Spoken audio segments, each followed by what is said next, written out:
নমস্কার বন্ধুরা, শ্রাবণী রান্নাঘরে আপনাদের সবাইকে স্বাগত জানিয়ে আমি আবারও একটা রান্নার ভিডিও নিয়ে আপনাদের সামনে চলে এসেছি। আজকের আমি আপনাদের শিম আলু আর ডিম দিয়ে একটা অসাধারণ নতুন রেসিপি বানিয়ে দেখাবো। আশা করি আপনাদের ভালো লাগবে। তার জন্য কিন্তু আমার পুরো ভিডিওটা আপনাদের দেখতে হবে।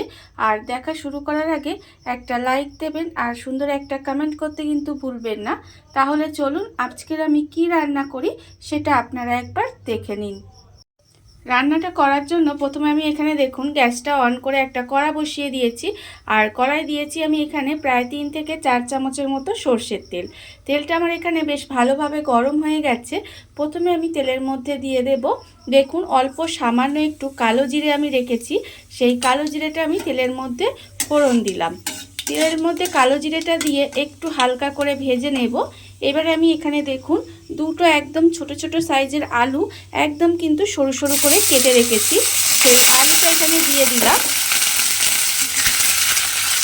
তেলের মধ্যে আমি আলুটা দিয়ে দিয়েছি দেখুন, আর আলুগুলো কিন্তু একদম সরু সরু করে কেটে নিয়েছি, সেই আলুটা তেলের মধ্যে দিয়ে দিলাম। আর আমি এখানে রেখেছি দেখুন বেশ কিছুটা শিমটাও কিন্তু আমি খুব ভালোভাবে ধুয়ে পরিষ্কার করে একদম ছোট ছোট করে কুচি করে রেখেছি, সেই শিমটাও কিন্তু আমি এর মধ্যে দিয়ে দিলাম। এবারে আলু আর শিমটা তেলের মধ্যে দিয়ে আমি একটু এইভাবে ভাজা করে নেব। খুব বেশিক্ষণ নয়, প্রায় 3 থেকে 4 মিনিট মতো আমি এইভাবে তেলের মধ্যে একটু নেড়ে ভাজা করে নেব। আলু আর শিমটা দিয়ে আমি এইভাবে বেশ কিছুক্ষণ ভাজা ভাজা মতো করে নিয়েছি। দেখুন খুব বেশিক্ষণ কিন্তু করিনি, একটু সময় নিয়ে একটু আলুটা আর শিমটা ভেজে নিয়েছি। এবারে আমি এর মধ্যে দিয়ে দেব পেঁয়াজ কুচি। এখানে আমি একটা বড় সাইজের পেঁয়াজ কুচি করে রেখেছি, সেই পেঁয়াজটা আমি এখানে দিয়ে দিলাম। আর একটা কাঁচা লঙ্কা একদম মিহি করে কুচি করে রেখেছি, সেই কাঁচা লঙ্কাটাও কিন্তু আমি এর মধ্যে দিয়ে দিলাম। এবার সমস্ত কিছু মিশিয়ে আবারও কিন্তু একটু ভাজা ভাজা হতে দেব।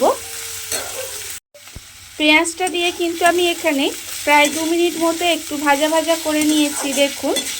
আর পেঁয়াজটা কিন্তু আমি প্রথমে দিইনি, এইভাবে একটু শিম আলুটা ভেজে নিয়ে তারপরে পেঁয়াজটা আর কাঁচা লঙ্কাটা ব্যবহার করেছি। তার কারণ আমার মনে হয় পেঁয়াজটা একটু পরে দিলে খেতে এই রান্নাটা বেশি ভালো লাগে। আর এই রান্নাটা কিন্তু আপনারা গরম ভাত কিংবা রুটি যে কোনো কিছুর সাথেই খেতে পারেন, খেতে কিন্তু অসম্ভব সুন্দর হয়। এবারে এইভাবে একটু সময় নিয়ে এই আলু শিম আর পেঁয়াজটা একটু তেলের ওপর ভাজা ভাজা করে নিতে হবে। আর আমি কিন্তু এই রান্নাটায় কোনো রকম জল ব্যবহার করব না, এইভাবেই কিন্তু গ্যাসটা লোতে দিয়ে রান্নাটা করতে হবে। তাহলে দেখবেন শিম আলু সমস্ত কিছু সেদ্ধ হয়ে বেশ সুন্দরভাবে রান্নাটা হয়ে যাবে। এবারে আমি একটু সময় নিয়ে এটাকে একটু ভাজা ভাজা হতে দেব। শিম আলুটা আমি এইভাবে বেশ কিছুক্ষণ কিন্তু ভাজা ভাজা হতে দিয়েছিলাম। দেখুন এটা কিন্তু আমার প্রায় ভাজা হয়ে এসছে। যখন দেখবেন এই শিম আর আলুটা প্রায় 80% মতো ভাজা হয়ে গেছে, তখন আমি এর মধ্যে দিয়ে দেব এখানে আমি রেখেছি দেখুন গুঁড়ো মশলা, সেগুলো কিন্তু আমি এর মধ্যে দিয়ে দেব। এখানে আমার আছে আন্দাজ মতো নুন, আছে আমার হাফ চামচ হলুদের গুঁড়ো, আর আছে আমার হাফ চামচ জিরের গুঁড়ো, 1/4 চামচ মতো কাশ্মীরি লঙ্কার গুঁড়ো, আর হাফ চামচ ম্যাগি মশলা। এই সমস্ত গুঁড়ো মশলাটা কিন্তু আমি এর মধ্যে দিয়ে দেব। দিয়ে খুব ভালোভাবে মিশিয়ে নেব। মিশিয়ে নিয়ে এইভাবে কিন্তু আমাকে খুব ভালোভাবে প্রথমে মিশিয়ে নিতে হবে। মিশিয়ে নিয়ে আবারও কিন্তু এইভাবে একটু রান্না হতে দিতে হবে, যতক্ষণ না পর্যন্ত পুরোপুরিভাবে শিম আলু সমস্ত কিছু একটু ভাজা ভাজা হয়ে যায়, মানে সেদ্ধ হয়ে যায়, ততক্ষণ পর্যন্ত কিন্তু আমি এইভাবে একটু রান্না হতে দেব। দেখুন এইভাবে কিন্তু আমি রান্না হতে দেব একটু। গুঁড়ো মশলাগুলো দিয়ে আমি কিন্তু আবারও বেশ কিছুক্ষণ এইভাবে একটু রান্না হতে দিয়েছিলাম। দেখুন এর ফলে কিন্তু আলু শিম সমস্ত কিছু একেবারে সেদ্ধ হয়ে গেছে, মানে প্রায় কুক হয়ে গেছে, রান্না কিন্তু হয়েই গেছে। যখন বুঝবেন যে আলু শিম খুব ভালোভাবে সেদ্ধ হয়ে গেছে, তখন আমি এর মধ্যে দিয়ে দেব দেখুন এখানে কিন্তু আমি দুটো ডিম ভেঙে রেখেছি, তার মধ্যে অল্প সামান্য একটু নুন দেব। দিয়ে এইবারে ডিমটাকে প্রথমে খুব ভালোভাবে ফেটিয়ে নিতে হবে। এইভাবে চামচে করে ডিমটাকে খুব ভালোভাবে ফেটিয়ে নেব।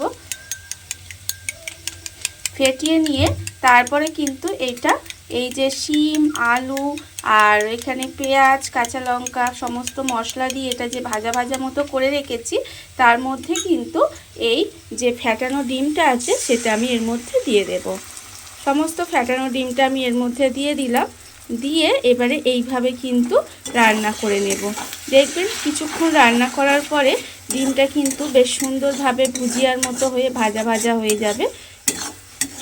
এইভাবে আমাকে কিন্তু বেশ কিছুক্ষণ এইভাবে একটু নেড়ে নেড়ে রান্না করে নিতে হবে। আর এই সময় কিন্তু গ্যাসটা লোতেই দিয়ে রাখবো, দিয়ে রেখে এইভাবে একটু নেড়ে নেড়ে রান্না করে নেব। ডিমটা দিয়ে আমি কিন্তু বেশ কিছুক্ষণ এইভাবে একটু রান্না করে নিয়েছিলাম। দেখুন ডিমটা কিন্তু ভুজিয়ার মতো হয়ে ভাজা হয়ে দেখুন এর সঙ্গে কিন্তু মিশে গেছে। আর এই রকমই কিন্তু একটু ভুজিয়ার মতো ভাজা ভাজা করে নিতে হবে। দেখুন রান্নাটা কিন্তু আমার প্রায় হয়েই এসেছে। আমি নামানোর আগে শুধুমাত্র এর মধ্যে দিয়ে দেব অল্প সামান্য একটু টমেটো সস। এই টমেটো সসটা দিলে না রান্নাটা খেতে আরও সুন্দর হয়। একটু টমেটো সস দিয়ে দিলাম। দিয়ে এবারে কিন্তু এটা আবারও খুব ভালোভাবে একটু মিশিয়ে নেব। মিশিয়ে নিলেই কিন্তু রান্নাটা আমার এখানে রেডি হয়ে যাবে। আর এইভাবে একবার অবশ্যই হলে বাড়িতে বানিয়ে দেখবেন, খেতে কিন্তু সত্যি বলছি অসম্ভব সুন্দর হয়। দেখুন আমি কিন্তু টমেটো সসটা দিয়ে খুব ভালোভাবে মিশিয়ে একটু রান্না করে নিলাম। রান্না কিন্তু আমার একেবারে রেডি। এবারে আমি গ্যাসটা অফ করে দেব। দেখুন বন্ধুরা, বাড়িতে থাকা কত অল্প উপকরণে কত অল্প সময় কত সুন্দর একটা শিম আলু ডিমের রেসিপি তৈরি হয়ে গেছে, আপনারা দেখতেই পেলেন। আর আমি কিন্তু আগেও বলেছি যে এটা কিন্তু গরম ভাত বা রুটি যে কোনো কিছুর সাথে খেতে কিন্তু অসম্ভব সুন্দর হয়। এইভাবে আপনারা একবার হলেও বাড়িতে বানিয়ে দেখতে পারেন। আর এই ভিডিওটা যদি আপনাদের ভালো লেগে থাকে, আপনারা যদি ফেসবুক থেকে দেখে থাকেন পেজটি ফলো করে দেওয়ার অনুরোধ রইল। আর যদি ইউটিউব থেকে দেখে থাকেন চ্যানেলটি সাবস্ক্রাইব করে নেওয়ার অনুরোধ রইল। তাহলে চলুন ভিডিওটা আমি এখানেই শেষ করছি। আপনারা সবাই ভালো থাকবেন, সুস্থ থাকবেন। আবারও হাজির হব নতুন কোনো রান্না নিয়ে।